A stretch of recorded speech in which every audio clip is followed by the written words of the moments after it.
इसका डिस्टेंस भी यहां से ए होगा। तो एक्स एक्सिस पे दो पार्टिकल इसको टच कर रहे हैं, वाई पे दो टच कर रहे हो, जेड पे दो टच कर रहे हो, इन सबका डिस्टेंस ए है। तो इस पार्टिकल के लिए नियरेस्ट नेबर की गिनती यानी फर्स्ट कोऑर्डिनेशन नंबर,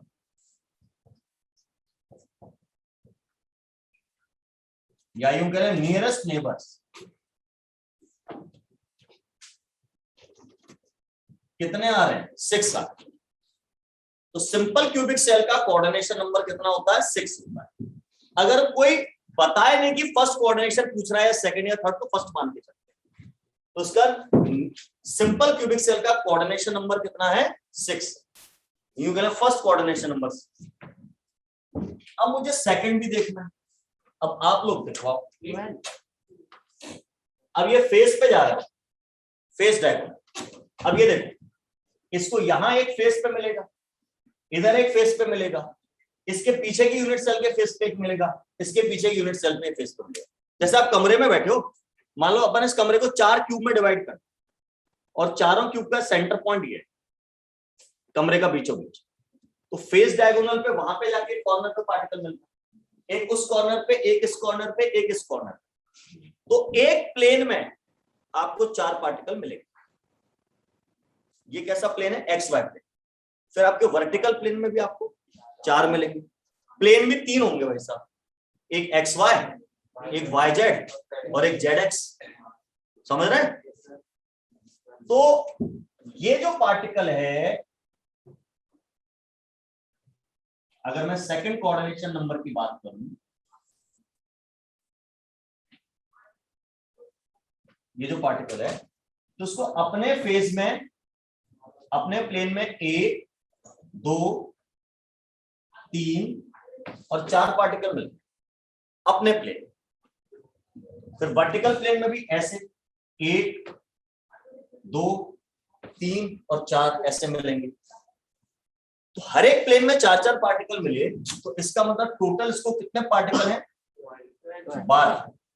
यानी इसका सेकंड कोऑर्डिनेशन नंबर, यानी नेक्स्ट नियरेस्ट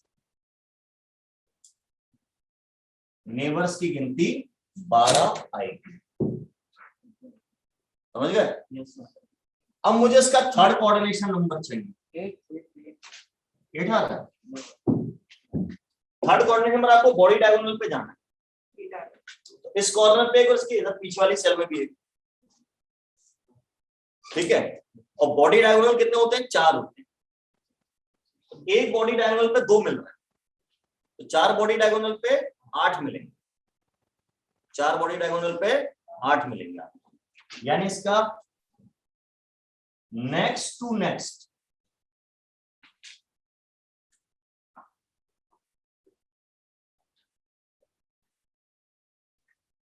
नियरेस्ट नेबर 8 है।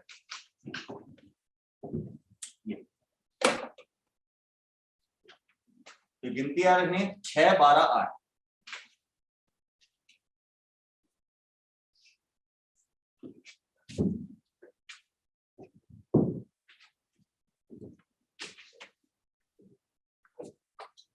अच्छा, ये भी लिख दूं मैं।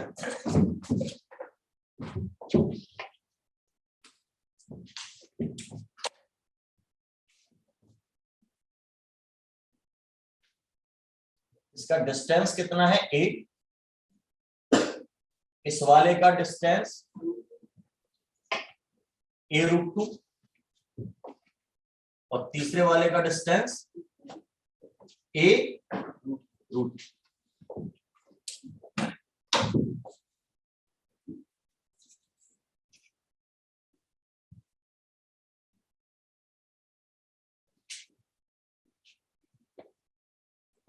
तो दिक्कत, कोई डाउट किसी को भी तो पूछ लेना।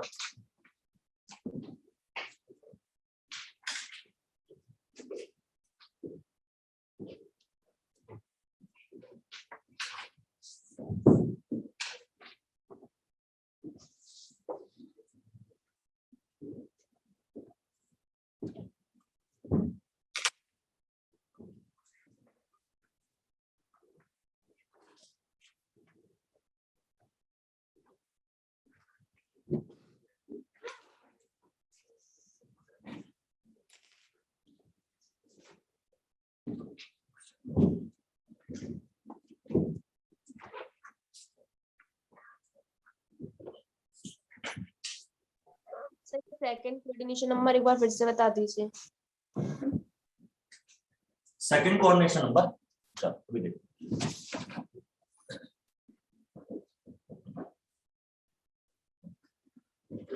डायग्राम केवल एक ये वाला बना लेंगे तो चलेगा, बाकी तो समझाने के लिए।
मजा नहीं आ रहा।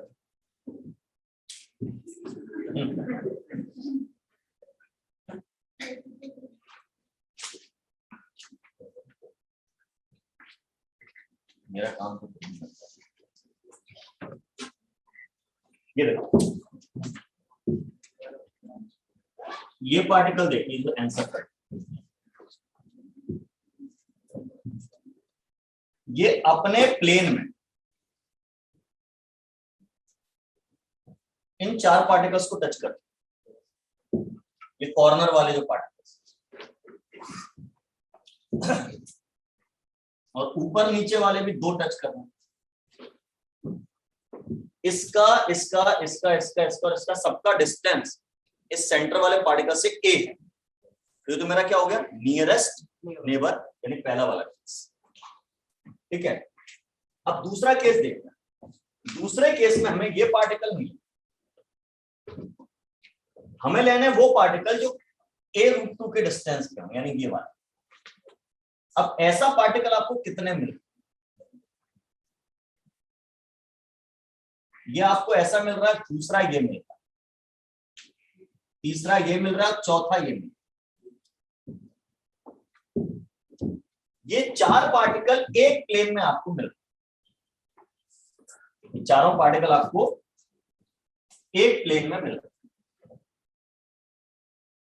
Horizontal plane.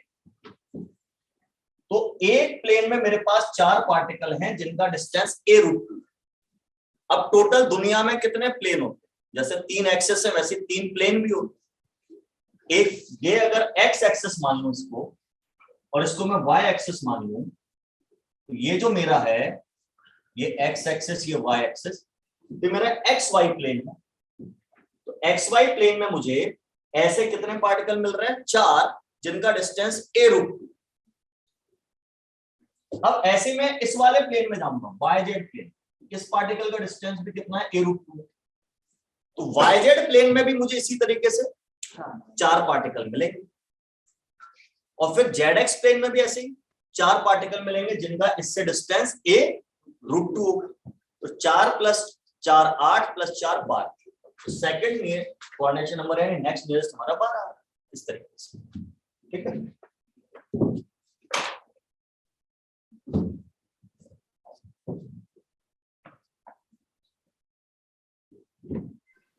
चलिए ये कोऑर्डिनेशन नंबर की बात हो गई।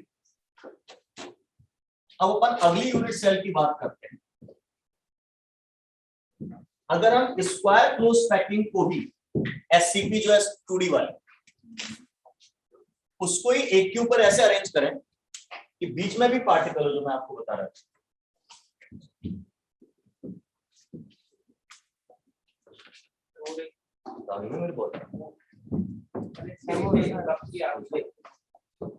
चलो, दो ऐसे रख दिए लगातार, तो सिंपल क्यूबिक हो गई। नहीं, लगातार नहीं रखे, एक ये है, इसके बाद ये एक पार्टिकल है, फिर ऐसे 4 पार्टिकल की। अब इसमें एक खासियत ये है, ये जो है जब इनके बीच में आएगा बॉल, तो इनको चिपके नहीं रहने दे, इन पार्टिकल को डिस्टेंस दूरी पे दे दे।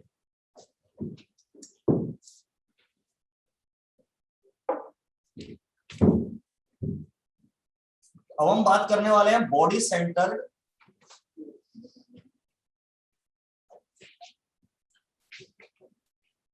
क्यूबिक सेल की, जिसको शॉर्ट में BCC कहते हैं, या इसको नॉट सो क्लोज पैकिंग कहते हैं। नॉट सो क्लोज पैकिंग मतलब उतना क्लोज पैक नहीं होता, इतना सिंपल क्यूबिक में होता है, तो नॉट सो क्लोज पैकिंग भी कहते हैं। मतलब इन चारों में से इसका नाम ये भी रखा। इसमें पार्टिकल्स कैसे,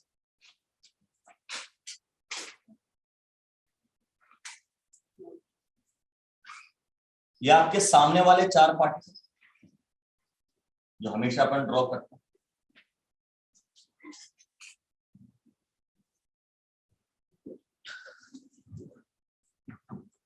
और अंदर एक पार्टिकल और ये कहां है, बॉडी के अंदर। लग तो फेस पे रहा है, पर ये बॉडी के अंदर। ऐसा होने से ये पार्टिकल टच नहीं कर रहा है वापस। भाई आप 2 लोग पास पास बैठे, बीच में कोई तीसरा आदमी घुसेगा तो आप दूर हो जाओगे ना, फिर टच नहीं करोगे ना। तो सिर्फ तीसरा पार्टिकल बीच में पार्टिकल घुसाया तो अलग अलग। सिंपल क्यूब में क्या होता था, ये चारों पार्टिकल टच करते। अगर बीच में पार्टिकल घुसाओगे इतना ही बड़ा, इतना ही बड़ा, ये गैप तो कम है ना, बिल्कुल सेपरेट होना पड़ेगा, दूर होना पड़ेगा, तो दूर हो जाओ। अब वो हमारा तीसरा पार्टिकल कहां है, 5वां पार्टिकल कहां है, वो अंदर है, छोटा नहीं है, बस पीछे से छोटा दिख रहा है। यानी अब हमारे पार्टिकल कहां कहां पर, कॉर्नर्स पर तो हैं,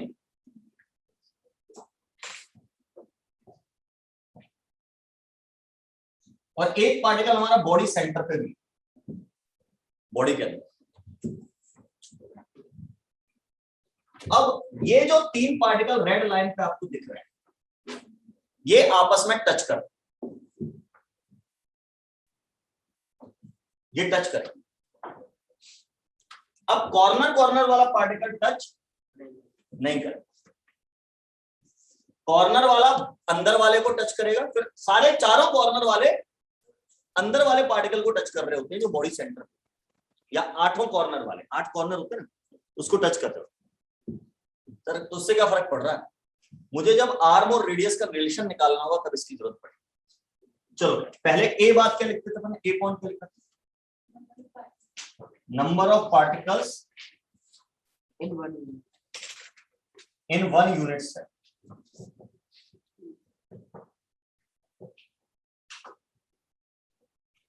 इसको अपन जेड भी कहते हैं, rank of the unit cell कहते हैं, या order of the unit cell कहते हैं। ये तो भाई इसमें 2 आता है, हमें पता है, कॉर्नर के एक और एक बीच में पूरा, कॉर्नर के 1/8 × 8 करके, और एक बीच में पूरा, तो 2 आता है। बी नंबर क्या लिखते थे, रेडियस रिलेशन, यही अपने को चाहिए, relation between radius and arm.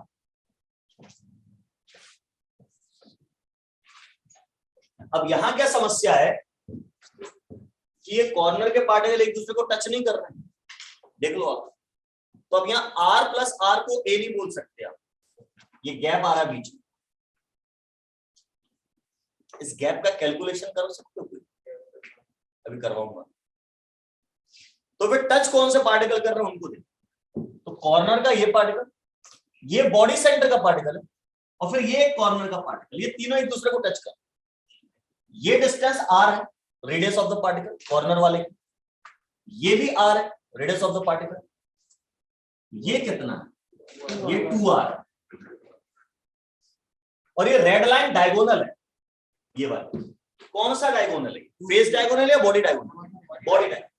तो यहां पर अपन बात करेंगे कि जो बॉडी डायगोनल आएगा इसका, बॉडी सेंटर में बॉडी डायगोनल, फेस सेंटर पढ़ाऊंगा उसमें फेस डायगोनल लेंगे। तो बॉडी डायगोनल मेरा आ रहा है r plus 2r plus r, देख लो r plus 2r plus r, इतना आ रहा है हमारा बॉडी डायगोनल। अच्छा वैसे बॉडी डायगोनल होता क्या, कितना होता है आर्म के हिसाब से? a√3 पक्का। फेस डायगोनल होता है जो a√2, क्यूब का बॉडी डायगोनल होता है a√3, तो मैंने बॉडी डायगोनल जो a√3, r plus 2r plus r कितना हो गया? 4r हो गया। अच्छा क्यूब का बॉडी डायगोनल a√3 होता है। अगर ये क्वेश्चन में ऑर्थोरोम्बिक में कर रहा होता, ऑर्थोरोम्बिक मतलब क्यूबॉइड, क्यूबॉइड का बॉडी डायगोनल कितना होता है?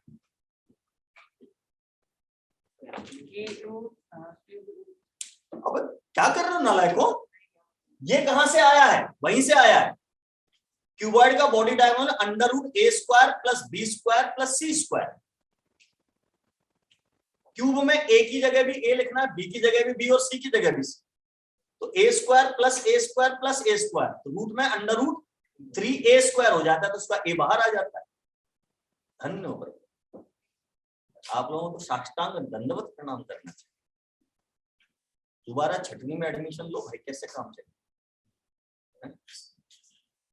चलो a√3 = 4r हो, तो फिर r को अपन सॉरी इसको अपन अपॉन में ले जाए तो a = क्या आ जाए? 4r upon √3। या आप r को अकेला करना चाहें तो r = a√3/4।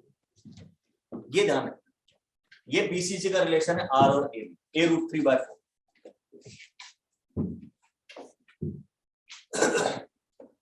ये a√3/4 लिखा, डेसिमल्स में निकाल के लिख सकता है। √3 की वैल्यू 1.732, उसमें 4 का डिवाइड लगा देंगे, 0.4 समथिंग कुछ आएगा। पक्का चेक कर लेता हूँ, आइडिया नहीं, आइडिया तो भरोसा नहीं तुम लोगों का। 1.732 डिवाइडेड बाय 4, 0.433 आता है। तो आप इसको ऐसा भी लिख सकते हो कि यहाँ लिख देता हूँ, r = 0.433a होता है। एग्जाम में तो दिमाग चलेगा नहीं, तो मैंने लिखवा दिया था कि एक बार देख लो तो याद रहे, ऐसा वैल्यू ये भी चलेगा। छोटी छोटी बातों में नहीं चलेगा, बड़ी बड़ी बातों में चलेगा। 2/3 कितना होता है दिमाग नहीं चलेगा। 0.66।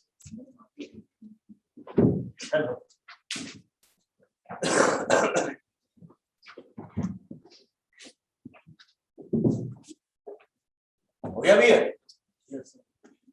अब बारी किसकी आएगी? सी नंबर पे क्या था? पैकिंग फ्रैक्शन, तो उसकी चर्चा करेंगे ना। इसको लिख लो, फिर बात आगे बढ़ाओ।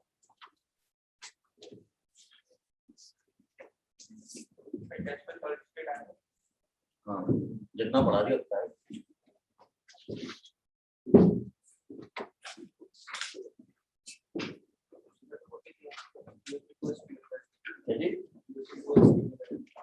नहीं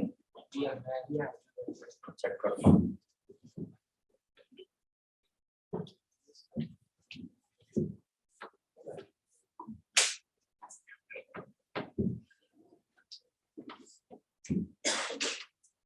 अब सी नंबर अपन निकालते थे पैकिंग फ्रैक्शन। मैं थोड़ा डायरेक्ट कर देता हूं। 4/3 πr³ एक पार्टिकल का वॉल्यूम, और बीसीसी में नंबर ऑफ पार्टिकल 2 होते हैं। नंबर ए पे लिखवाया था जेड, तो 2 से मल्टीप्लाई कर, अपॉन में ए क्यूबिक। अब 2 4 जा 8 हो गया, 3 नीचे चला गया, पाई आर क्यूबिक लिखा है। अब ए क्यूबिक की जगह वैल्यू डाली, तो ए की वैल्यू आर से रिलेशन वाली 2r मत डाल देना, ए इक्वल टू 2r हमारा सिंपल क्यूबिक के लिए, ये हम बीसीसी पढ़ रहे हैं, तो बीसीसी वाला रिलेशन डालिए ए और आर, ये लिखा है 4r अपॉन, ये रिलेशन है, तो 4r अपॉन √3 का क्यूब।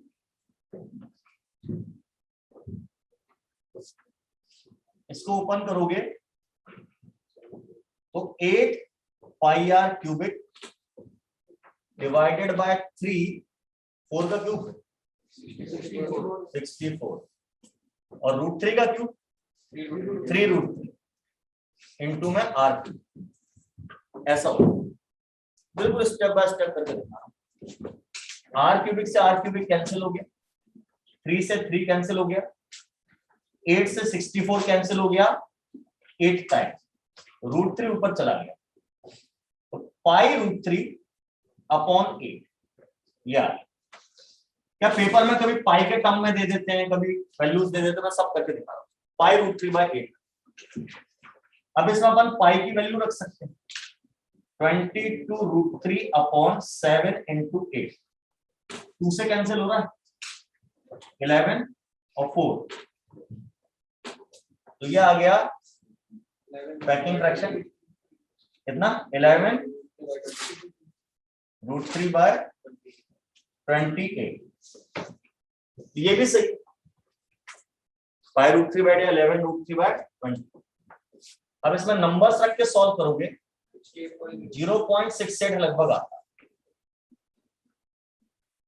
है ना, तो परसेंटेज में निकालोगे तो लगभग 68% के आसपास आए।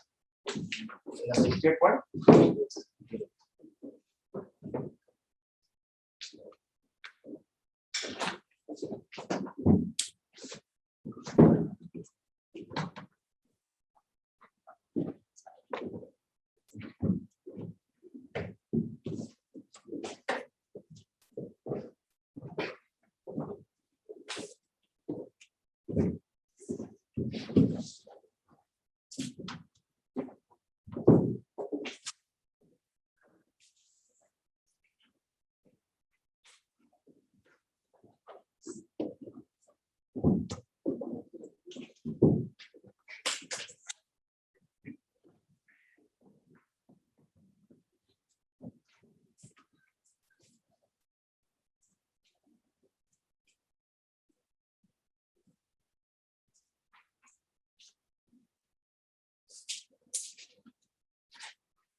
अब क्या कोऑर्डिनेशन नंबर्स कैलकुलेट होता है।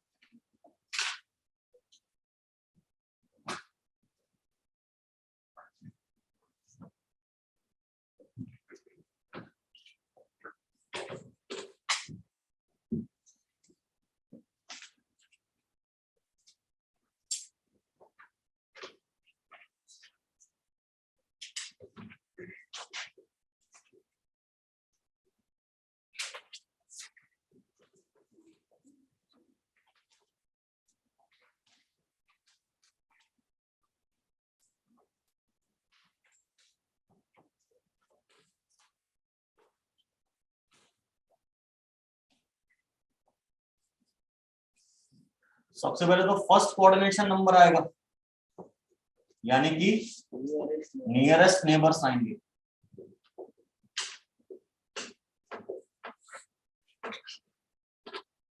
ऐसा मान के चलेंगे हम बॉडी के सेंटर पे बैठे बीसीसी की बात कर रहे हैं, तो बॉडी सेंटर पार्टिकल को कितने पार्टिकल टच कर रहे हैं? 8। 8 कॉर्नर्स के, 4 ऊपर 4 नीचे, 8 कॉर्नर्स के पार्टिकल टच कर रहे थे उसको, ठीक है ना। ये हमारा बॉडी सेंटर का पार्टिकल, उसको 4 पार्टिकल तो ये टच कर रहे हो, 4 ऐसे ऊपर से टच करेंगे, 8 पार्टिकल टच करेंगे। अपन डायग्राम की बात करें,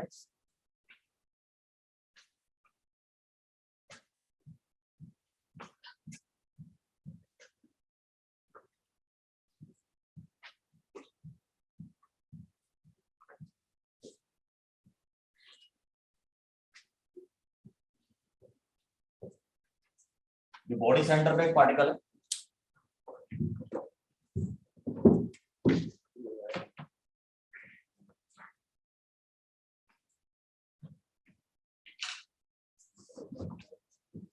बॉडी सेंटर पे जो पार्टिकल है ऑब्वियस सी बात है बॉडी डायगोनल पे प्रेजेंट हो, बॉडी डायगोनल के सेंटर, तो इसका जो डिस्टेंस है बॉडी डायगोनल a√3 होता है, तो उसका डिस्टेंस a√3/2। क्या इससे कम डिस्टेंस पे कोई पार्टिकल इसमें प्रेजेंट हो सकता है? इससे बॉडी सेंटर वाले नहीं हो सकता, तो ये मेरा मिनिमम डिस्टेंस। अब इससे ज्यादा डिस्टेंस कहां है यह मैं सोच, कॉर्नर के पार्टिकल था, इससे ज्यादा डिस्टेंस आएगा बगल में जो हमारा यूनिट सेल है उसके बॉडी सेंटर वाले पार्टिकल पर, ये हमारा हो जाएगा 2a। नहीं, अरे नहीं बेटा, ये डिस्टेंस a/2 और यहां से यहां तक का डिस्टेंस भी a/2, तो a/2 प्लस a/2 यानी डिस्टेंस कितना हो गया? a। तो फर्स्ट कोऑर्डिनेशन नंबर हमारा कितना होना चाहिए? फर्स्ट कोऑर्डिनेशन नंबर तो हम कॉर्नर के पार्टिकल गिनेंगे, तो 8 कॉर्नर के पार्टिकल्स हो रहे हैं, फर्स्ट कोऑर्डिनेशन नंबर 8 आएगा। इनका डिस्टेंस कितना है? इनका डिस्टेंस है a √3/2।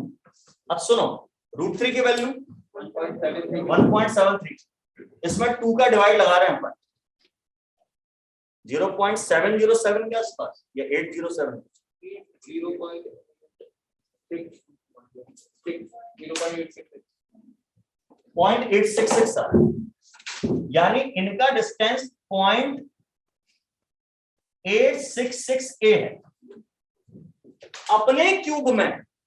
अपने क्यूब में कॉर्नर वाले पार्टिकल्स का डिस्टेंस बॉडी सेंटर से कितना है? 0.866a। ये a से कम है, a का 86% है इधर, और लेकिन बगल के क्यूब के बॉडी सेंटर वाले पार्टिकल का डिस्टेंस a है, यानी 100% a, तो ज्यादा हुआ ना वो, तो इसकी वैल्यू ज्यादा है, ये कम है, तो ये नियरेस्ट नेबर। अब मैं अगर सेकंड कोऑर्डिनेशन नंबर निकालना चाहूंगा, यानी नेक्स्ट नियरेस्ट,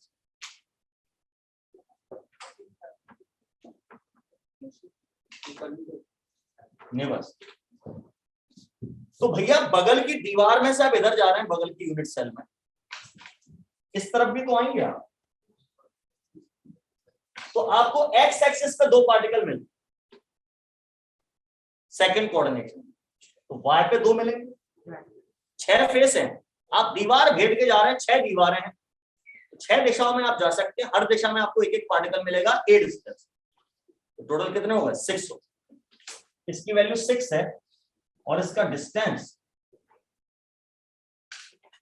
a आ रहा है।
हो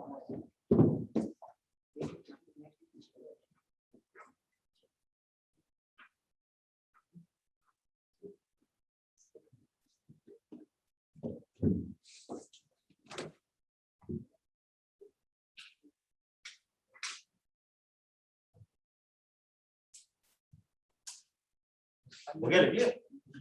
अब third nearest, third coordination number ढूंढना है। अंडररूट 7/4 कितना? अंडररूट 7/4 अंडररूट 7/4 डिस्टेंस पहले तो होगा कहाँ? वो नेक्स्ट सेकंड क्यूब के कॉर्नर पर, सेकंड क्यूब के कॉर्नर पर। मतलब इसकी बात कर रहे हैं, है ना? इसकी बात कर रहे हैं। अब इसकी बात कर रहे हैं भाई साहब, तो ये डिस्टेंस निकालने में दिक्कत जाएगी आपको बहुत। ये पॉइंट है, ये बॉडी डायगोनल है, ये आर्म है, और ये डिस्टेंस आपको चाहिए। अब समस्या ये है कि ये राइट एंगल ट्रायंगल में, तो पाइथागोरस थ्योरम भी नहीं लगा सकते। वैसे एक बात बताऊं, इसका डिस्टेंस मुझे थोड़ा ज्यादा लगा। एक सोचो एक बात, यहाँ बॉडी सेंटर में पार्टिकल है और अब इस एज सेंटर को भेदते हुए निकल जाए, एज सेंटर को क्रॉस करते हुए निकल, तो वहां पे भी आपको बॉडी सेंटर का पार्टिकल मिलेगा। ऐसे एकदम सीधे। अब ऐसे जाओगे तो डिस्टेंस बहुत लंबा हो गया मेरे साथ। ऐसे पहले तो मैं कॉर्नर तक जाना है, फिर उधर पूरा क्रॉस करके और ऊपर जाना है, तो बहुत लंबा केस हो गया। तो बहुत लंबा केस हो, तो बेटर है कि ऐसे चले सीधे। यहां पर आप क्या जा रहे थे? फेस को क्रॉस करते हुए जा रहे थे। फेस को क्रॉस करने के बजाय एज सेंटर, इसको क्रॉस करते हुए बगल वाली यूनिट सेल में चले। एज सेंटर, तो एज सेंटर को क्रॉस करते जा रहे हो, तो ये यहां से लेकर एज तक का डिस्टेंस मेरा फेस डायगोनल का आधा है। ये जो डिस्टेंस है ये फेस डायगोनल का आधा रहेगा। ये फेस डायगोनल कितना होता है? a√2, उसका आधा मतलब a/2, और फिर इतनी आपको इसमें भी चलना पड़ेगा। a/√2 into 2, a√2 यानी 1.414 तो मेरा जो थर्ड कोऑर्डिनेशन नंबर है, यानी next to next nearest neighbours, उनका डिस्टेंस आ रहा है मेरा, तो मैं डिस्टेंस ही लिख लूं, a√2 यानी 1.414a। अब देखिए 0.866a, उससे ज्यादा a, उससे ज्यादा 1.414a। सही। अब गिनती कितनी होगी? तो अब मैं सेंटर से अगर एज देखूं तो दो एज में ऐसे पार्टिकल मिल जाए, फिर ऐसे मिल जाएगा, यानी दो एजेस से मुझे निकलने पे, नहीं इस एज पे जाऊंगा तो इधर एक पार्टिकल मिलेगा, और इस एज पे जाऊंगा तो इधर एक पार्टिकल, यानी हर एक एज को क्रॉस करके जाने पे मुझे एक पार्टिकल मिल रहा है। हर एक एज को क्रॉस करके जाने पे एक पार्टिकल। इस एज से जाऊंगा तो भी एक मिलेगा, उस एज से जाऊंगा तो भी एक मिलेगा, इस एज से जाऊंगा तो भी एक मिलेगा, इस एज से जाऊंगा नीचे वाले कमरे में एक पार्टिकल मिलेगा, यानी हर एक एज से एक पार्टिकल मिलता है। तो एज होती कितनी? 12, तो मुझे पार्टिकल 12 ही मिलेंगे। ये मेरा next to next nearest neighbour कितना? 12। 8 6 12।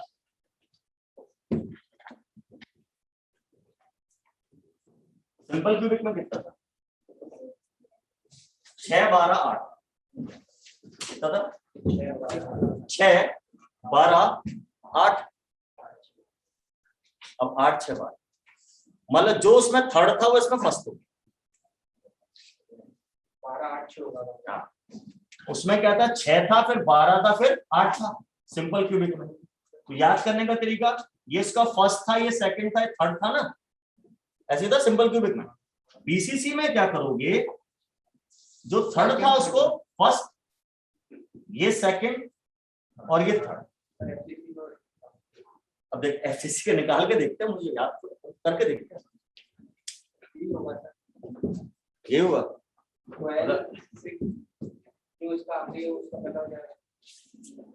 ये सिस्टम चले, इसको लिख लो।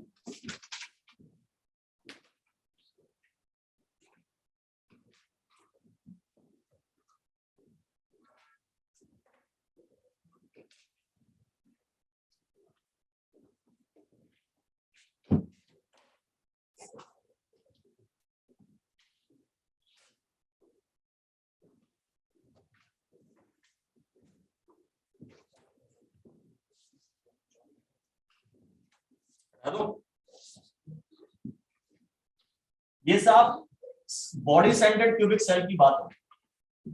अभी ये दोनों अरेंजमेंट जो अपन ने देखे, ये दोनों अरेंजमेंट में हम स्क्वायर क्लोज पैकिंग को एक के ऊपर एक रख रहे हैं। अब हेक्सागोनल क्लोज पैकिंग को एक के ऊपर एक रखें तो दो केस बनते थे, एक एचसीपी और एक सीसीपी। अब उसको दोबारा समझते हैं कैसे।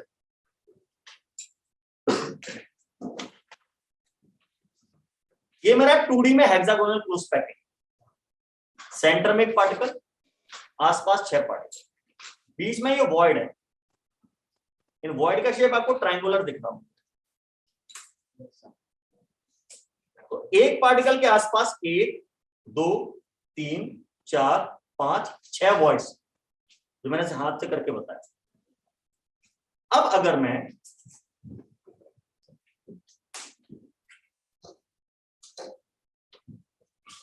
पहले नंबर की वॉइड पे पार्टिकल रखता हूं, ये पहले नंबर की वॉइड पे पार्टिकल रखता हूं, तो मैं सेकंड नंबर की वॉइड पे पार्टिकल नहीं रख सकता, क्योंकि सेकंड नंबर की वॉइड पे पार्टिकल रखूंगा तो उससे टकराएगा। तो मैंने कहा था फर्स्ट पे रखा तो सेकंड पे नहीं रख सकते, फिर आप थर्ड पे रख सकते हो और फिर आप फिफ्थ पे रख सकते हो। अब ऊपर मैंने 1 3 और 5 पे रखा है, तो नीचे वाली कौन सी वॉइड्स खाली? सारी। अब आपको समझ में आ रहा है वो सारी खाली है, ऊपर वाला पार्टिकल नीचे थोड़ी जा रहा है। समझ में आ गई बात? तो अब देखिए, ये मैंने 3 पार्टिकल्स को ऊपर रखा,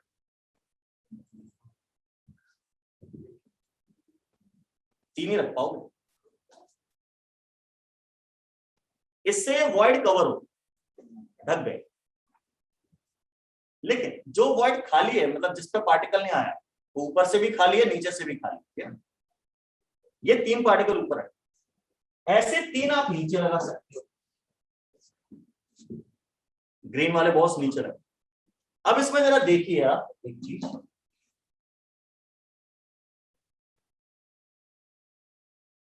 ये जो 3 बॉल हैं, इसमें ये बॉल आपकी तरफ पॉइंट कर रहे हैं और ये 2 बॉल पीछे, यानी जो ट्राइंगल बनेगा वो ऐसा ट्राइंगल बनेगा।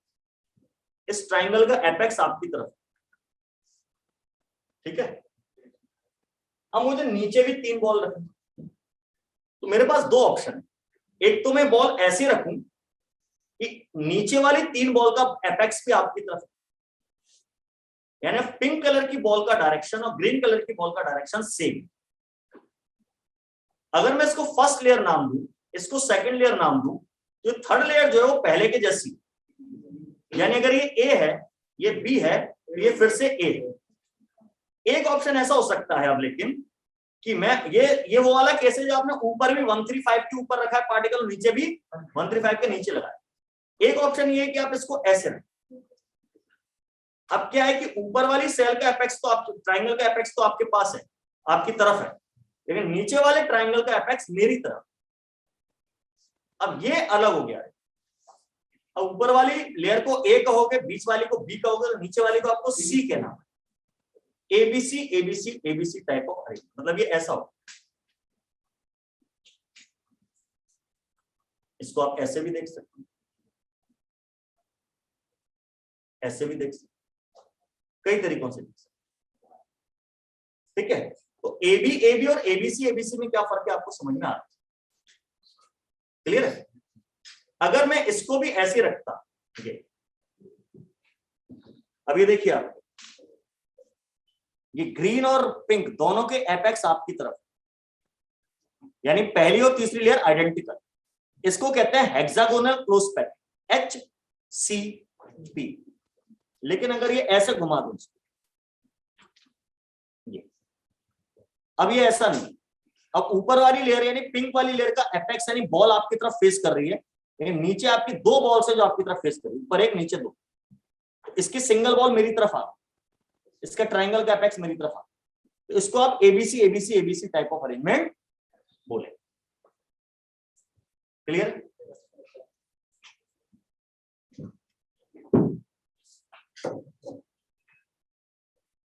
अब जब आपका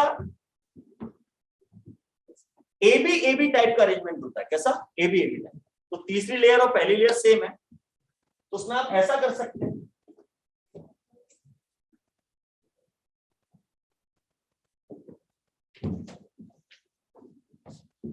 क्या तीसरी पहली लेयर सेम दिख रही है? इसमें आप ही की तरफ बॉल है, एक बॉल,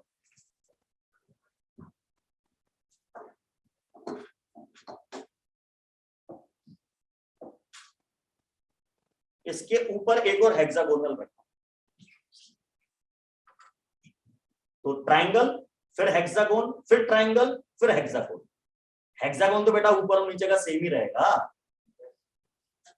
तो पहली नीचे वाली, सबसे नीचे वाली लेयर का नाम ए है, उसके ऊपर वाली का नाम बी है, पिंक वाली का नाम फिर से ए आएगा क्योंकि डायरेक्शन से, और उसके ऊपर वाली का नाम फिर से बी आएगा, AB AB type of arrangement.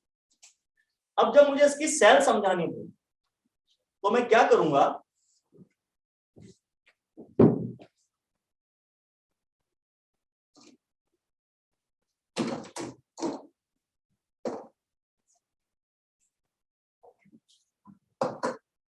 तो कैलकुलेशन समझाने अगर 3D में, तो मैं सिर्फ 3 लेयर लेके चलूं,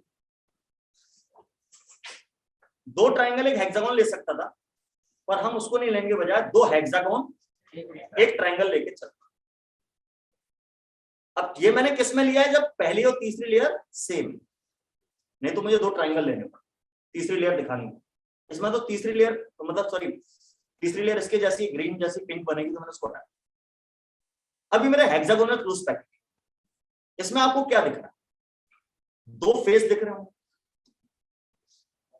ये इसका एक फेस है। कितने पार्टिकल टोटल यूज हुए इसको बनाने में? 7। लेकिन जब इसकी यूनिट सेल ड्रॉ करेंगे तो इन बॉल्स का क्या लेंगे? सेंटर।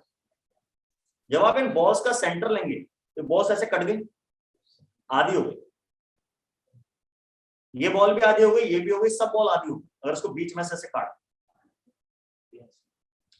तो बीच वाली बॉल आपको यूनिट सेल के अंदर कितनी मिली? हाफ। और ये वाली बॉल ट्राइंगल ऐसे जाएगा,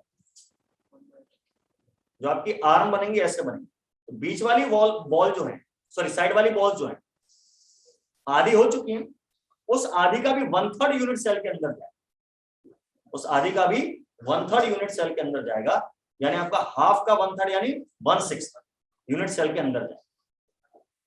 लेकिन जब हम इसको वर्टिकली देखेंगे तो जो इमेजिनरी लाइन बनेगी वो इस ऑरेंज कलर की बॉल से शुरू होके ये स्ट्राइप्स वाली जो बॉल है, इसमें पट्टियां बनी है, उसके सेंटर तक जाएगी। ये जो लाइन बन रही है, ये लाइन इस ग्रीन वाली बॉल को टच नहीं करती, यानी ग्रीन वाली लाइन जो है अंदर ही है। तो हेक्सागोनल क्लोज पैकिंग में, HCP में, ये जो ग्रीन वाली 3 बॉल है, ये बॉडी के अंदर होती है, पूरी तरह से बॉडी के पूरी तरह से अंदर। ऐसा मैं पिछली क्लास में भी दिखाया था, पर अब दोबारा समझ में आएगा ये चीज।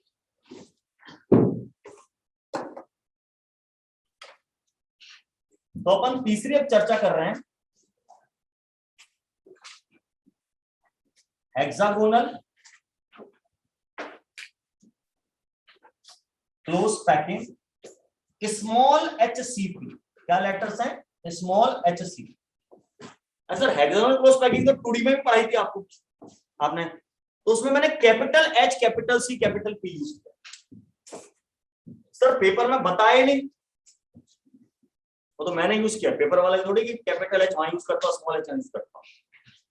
तो अगर HCP लिखा है कहीं तो समझो 3D की बात हो, क्योंकि सब पैकिंग कैसी होती है? 3D होती है।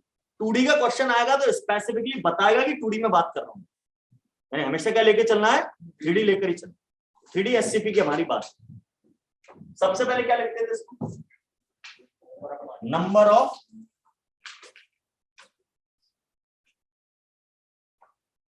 पार्टिकल्स इन 1 यूनिट सेल, जिसको हम जेड कहते हैं। उसका जेड आता था 6। कैसे आता था,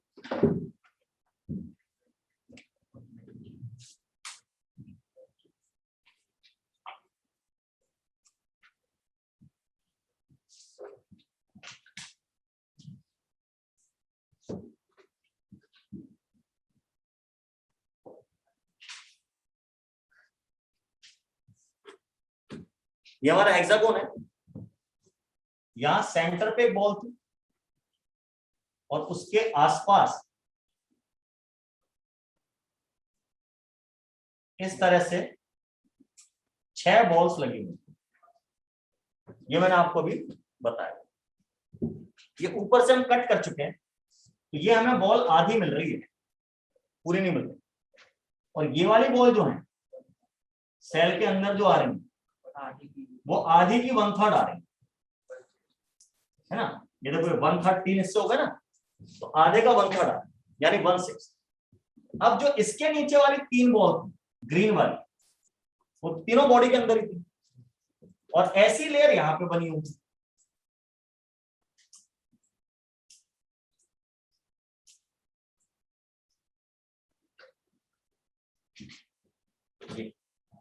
तो टोटल नंबर ऑफ पार्टिकल हमारे 1/6 हमें ये मिल रहा है, ये मिल रहा है 1/6। 6 ऊपर के 1/6 थे, 6 नीचे के 1/6 थे, टोटल 12 प्लस ये हाफ है, ये भी हाफ है, तो 2 हमारे पास हाफ है। और ये 3 सेंटर में ये जो बॉल्स हैं ये हमें पूरी पूरी मिलेंगी, तो प्लस में 3, 1/6 इंटू 12 यानी 2 हो गया, ये 1 हो गया, प्लस 3 टोटल 6। तो इसका जेड अपन ने 6 ऐसे लिखा। इसका एक बार और करके दिखा दिया, हो सकता है भूल गया, पिछली बार तो समझा दिया।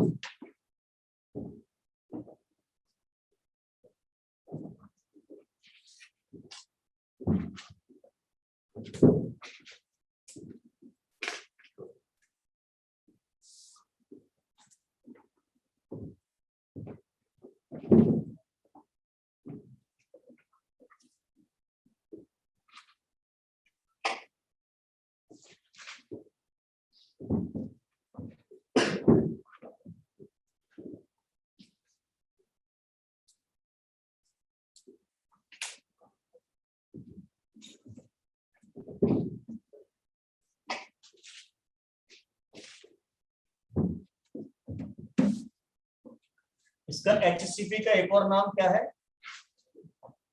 AB AB AB टाइप, है ना।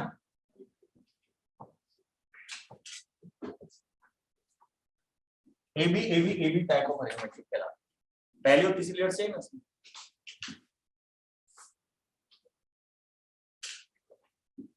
क्लियर है? Yes, sir. अब जरा आर्म वार्म के रिलेशन थे, बी नंबर क्या था,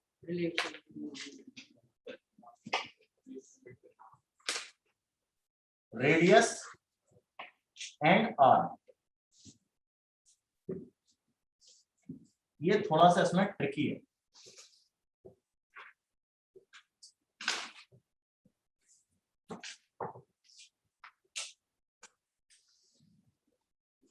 ट्रिकी क्यों है,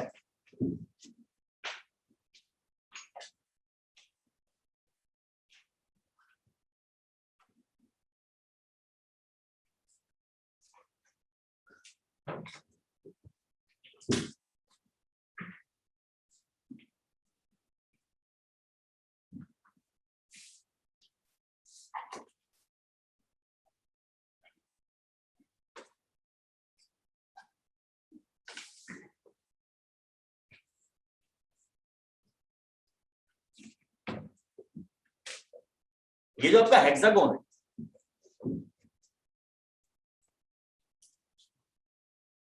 इसमें एक पार्टिकल यहां पर है, दूसरा पार्टिकल यहां पर,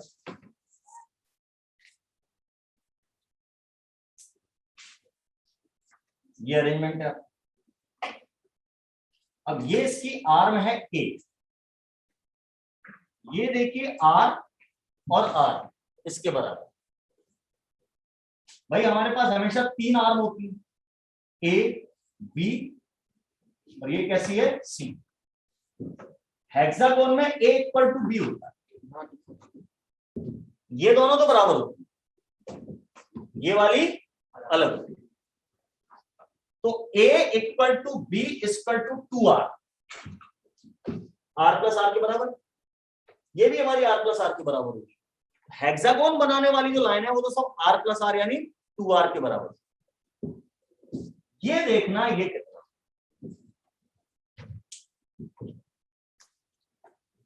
देखो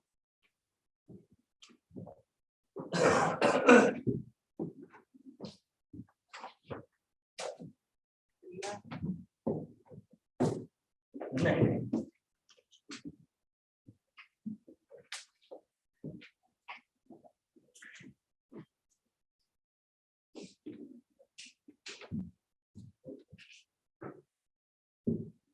ये देखना पड़ेगा कि ऊपर से नीचे जाने में कौन से पार्टिकल एक दूसरे को टच कर रहे हैं, उसके हिसाब से चलाना पड़ेगा।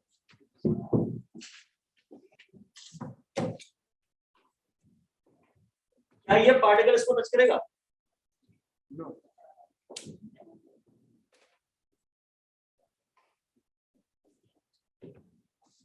मुझे तो नहीं लगा ये कॉर्नर का स्ट्राइप्स वाला और ये ऑरेंज वाले पार्टिकल एक दूसरे को टच नहीं करता। हाँ, लेकिन अगर आप देखें तो ये स्ट्राइप्स वाला पार्टिकल और ग्रीन वाला पार्टिकल, फिर ये ऑरेंज वाला पार्टिकल, ये आपस में टच कर। तो कुछ ऐसा करना पड़ेगा कि आपको इनका बीच वाले ग्रीन वाले पार्टिकल्स का यूज करके एक लाइन बनानी पड़ेगी। मतलब लाइन स्टार्ट होगी इस ऑरेंज पार्टिकल से, होगी इस ग्रीन पार्टिकल से होकर गुजर के सेंटर वाले पार्टिकल तक जाए।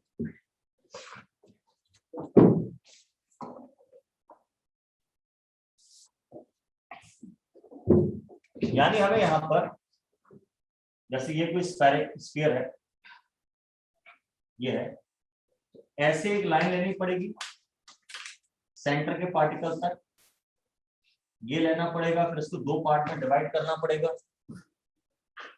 लंबा काम हो गया, वो डेरिवेशन छोड़ दो, अभी फुर्सत में करा। ये हाइट h है, अपन ये ट्राइंगल तो ले सकते हैं ना, इसकी हेल्प से अपन निकाल सकते हैं। ये हाइट h है, ये भी कितनी है h है, और ये जो हमारा c है ये 2h के बराबर है। ये जब कैलकुलेशन करते हैं h के, हम पूरे की नहीं करते, सिर्फ h की कैलकुलेशन करते हैं ऊपर वाली लेयर, ऊपर वाले बीच वाले लेयर का या नीचे वाले बीच वाले लेयर का। तो जो h है उसकी वैल्यू √2/√3r। अभी जो h है हमारा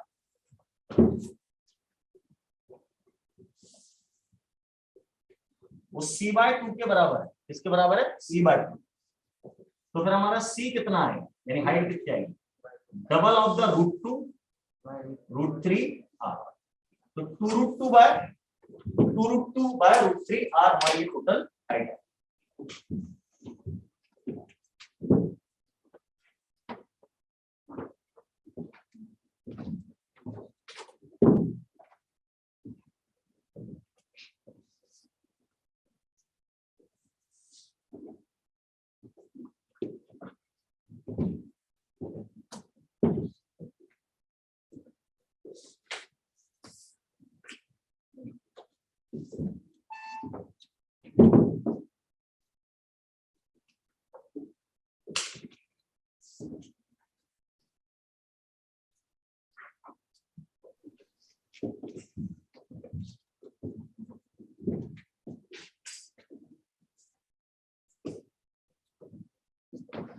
हो गया?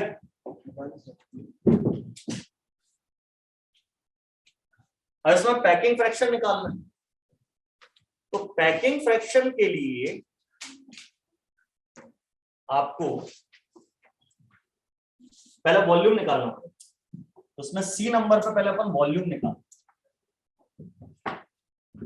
फिर डी नंबर पे पैकिंग फ्रैक्शन पे जाएंगे।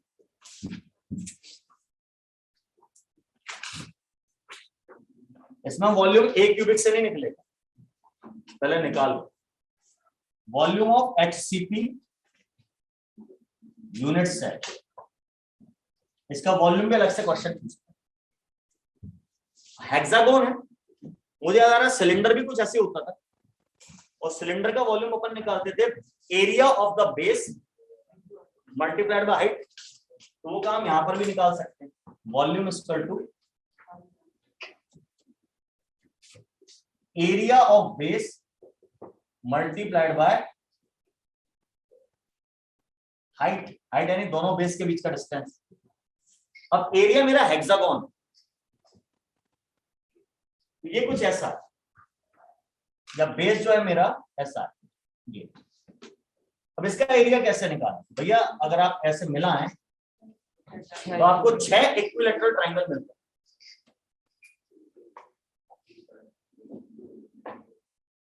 ये ए है, ये भी ए है, ये भी ए है, ये भी ए है, ये भी ए है, और ये भी ए है,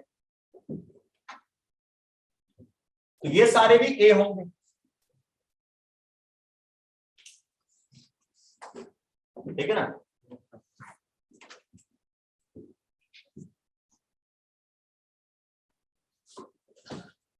तो इक्विलैटरल ट्रायंगल का एरिया क्या था?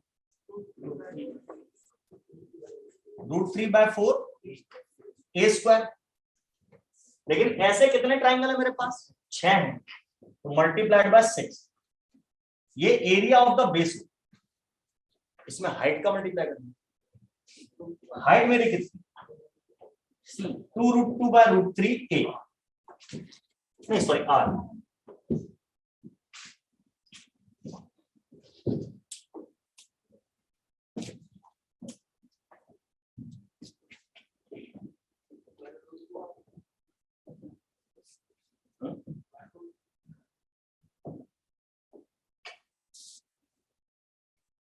मैंने इसमें रेडियस का रिलेशन क्या बताया?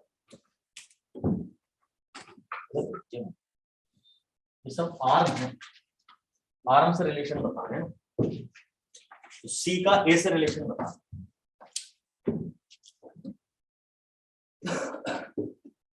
ऊपर ए से रिलेशन है सी का।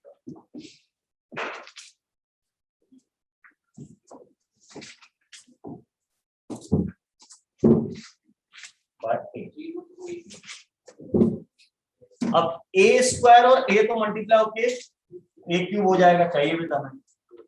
अब बाकी हिसाब किताब लगाओ कितना हो रहा है। √3 से √3 कैंसिल हो गया, कितना हो रहा है?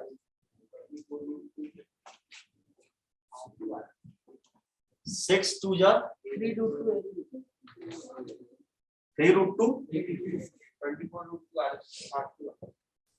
3√2 बस, और कुछ नहीं। या 3√2 ए क्यूब। अब इसमें रेडियस की टर्म में कन्वर्ट करना है, अगर वो भी कर लो, जरूरत पड़ेगी बाद में। हाँ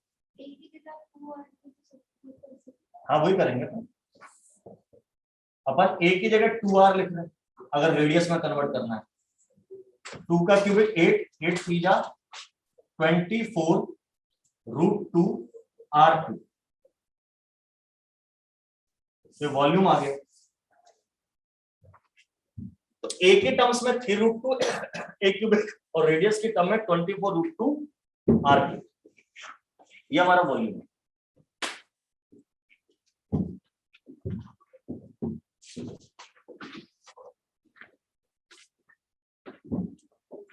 ठीक है, अब इसका पैकिंग फ्रैक्शन आप खुद निकाल के लाना। आपको कैसे निकालोगे? 4/3 पाई आर क्यूबिक, एक पार्टिकल का वॉल्यूम, मल्टीप्लाइड बाय 6 हो सकता है, और अपॉन में फिर वॉल्यूम रखना है। तो या तो ए की टर्म में रखो, नहीं ऊपर आर आई है तो आर की टर्म वाला रखो, 24√2 आर कैंसिल हो गया, आपका आंसर निकला। पैकिंग फ्रैक्शन इसका मेरे ख्याल से 74% के आसपास आता है, ताकि आप कैलकुलेट करके देखिएगा 0.74, ठीक है ना। अच्छा, कोऑर्डिनेशन नंबर इसका 12 होता है, तो कोऑर्डिनेशन नंबर 12 कैसे होता है?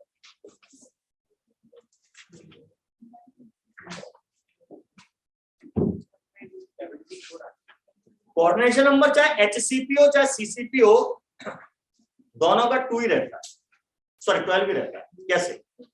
ये जो सेंटर वाला पार्टिकल है दिख नहीं रहा, उसके आसपास अपनी लेयर में 6 पार्टिकल उसको टच कर, ऊपर के 3 पार्टिकल टच कर रहे हैं, नीचे के 3 टच कर रहे हैं, टोटल 12, कोऑर्डिनेट नंबर 12 होगा। अच्छा, CCP में मैं केवल इसका डायरेक्शन ही तो घुमाता हूं, तो CCP में भी कितना होगा?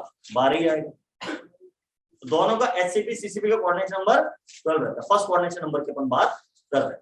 सेकंड थर्ड हम FCC वाले पार्ट में निकालेंगे, SCP में नहीं निकालेंगे। एक बात। दूसरी बात, एक क्वेश्चन आता है कि हमारा एक HCP है, उसमें सबसे ऊपर की जो हेक्सागोनल लेयर या सबसे ऊपर की जो लेयर, उसके पार्टिकल्स का कोऑर्डिनेशन नंबर कितना हो? तो फिर आंसर आप 12 नहीं बोलोगे, 9 बोलोगे। मतलब इसके ऊपर कोई लेयर नहीं, अब इसके ऊपर कोई लेयर नहीं है, तो अपने लेयर के 6 पार्टिकल इसको टच कर रहा हूं, नीचे वाले 3 टच कर रहा हूं, तो 9 ही रह गए।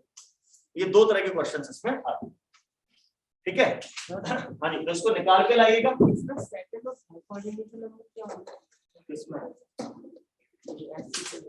सोचो, दिमाग लगाओ, पहले फर्स्ट की बात करो, फिर सेकंड थर्ड की बात अपन करेंगे।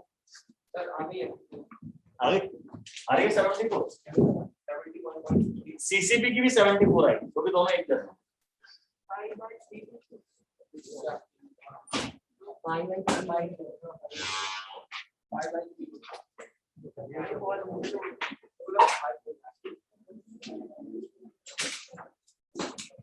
बल्ला नहीं है, बल्ले की कम शरारत तो है, अपना बल्ले की है, शरारत तो है अपना। अरे बोलो, नहीं मैं आपकी बात कर रहा हूं।